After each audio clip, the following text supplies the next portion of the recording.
Waves are all around us, all the time, throughout the world. There are light waves, there are radio waves, there are seismic waves underneath the earth that cause earthquakes. Our brains create brain waves. When I think of the word wave, I usually think of the ocean. The ocean has waves.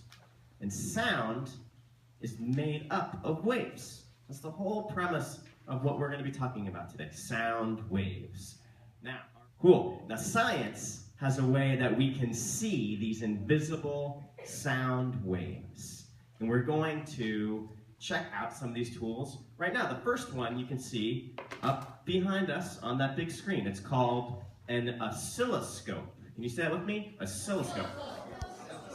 Yeah, let's break apart that word, because that's a big, long, new word. Oscillo means to go back and forth, to undulate, right? Sound waves are just like this, guys. They come in big and small sizes, and they move fast and slow. So we're going to see what the difference in those sound waves produce in terms of what we can hear. So first, we're going to play a really basic sound. In both music and in science, this is called a sine wave. We're going to use a synthesizer. Dave, could you play us a sine wave? And I want you guys to see what that looks like through an oscilloscope.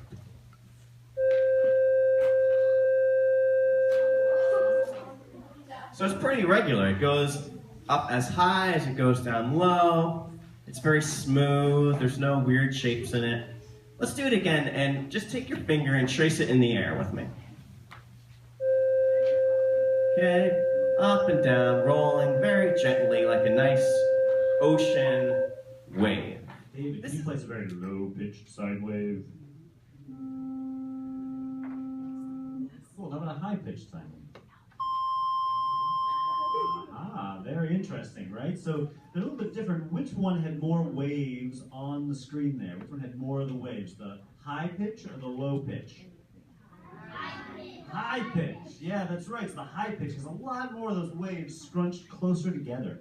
So what's happening is like the waves are coming more often. So we might say more frequently even. And so in science we call that the frequency of the wave. And the frequency of the wave translates in what we hear to lower or higher pitches.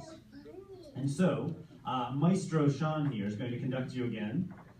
Internationally renowned Maestro Sean. And so now, this time, when Sean's hands are low, let's all sing the lowest note we can hum. And then as his hands get higher, we'll go higher and higher. Up to a very high note, okay? Vamos.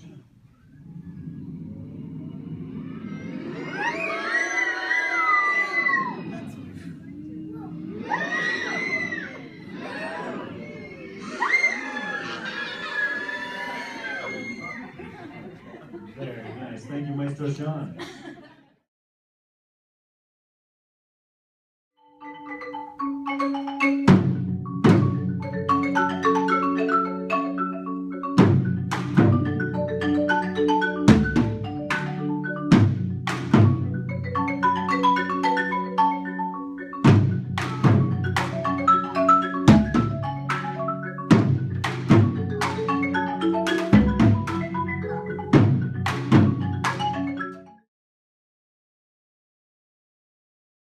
I have a question for you guys. What happens if I make the speaker move back and forth or vibrate really fast? Will the pitch be high or low?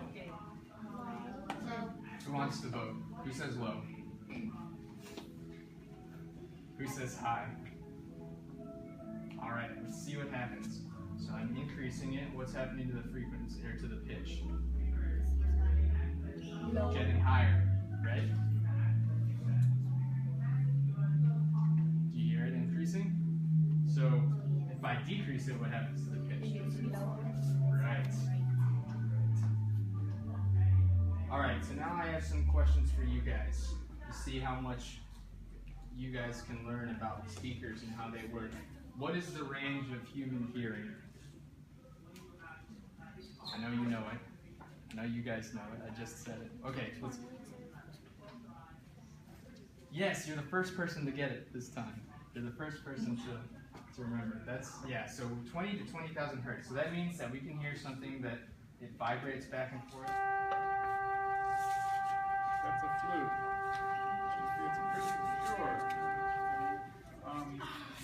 And another class of instruments. Violin. See, the violin's pretty complex. If we look at a cello, cello's not so complex. It's mostly a lot more pure of the different notes in it. So one of the instruments they looked at this morning, which I would call a very rich sound,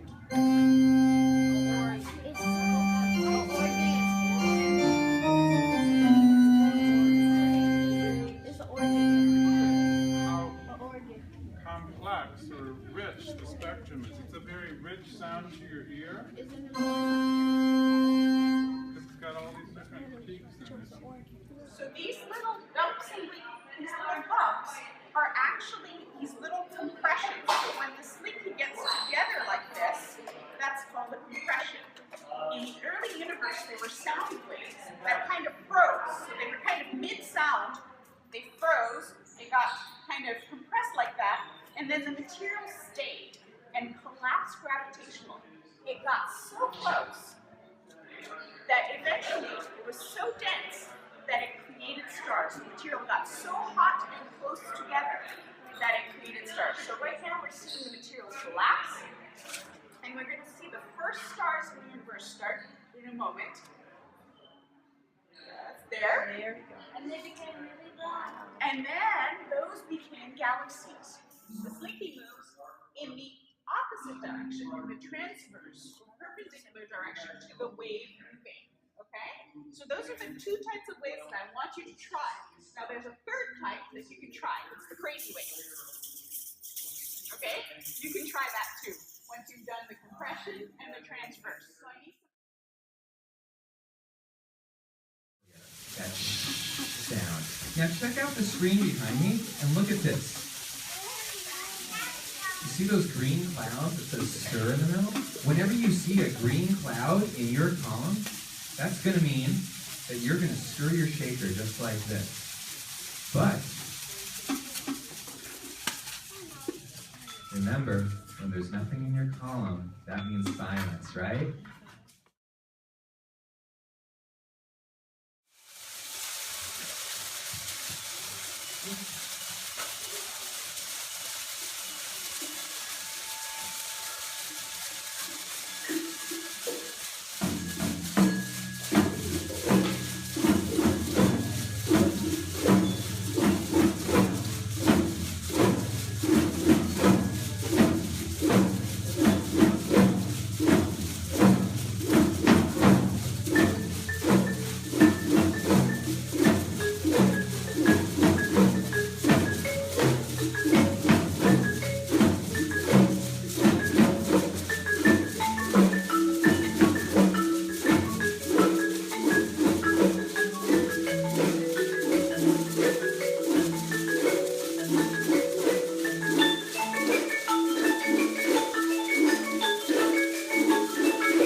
Fantastic job, everybody.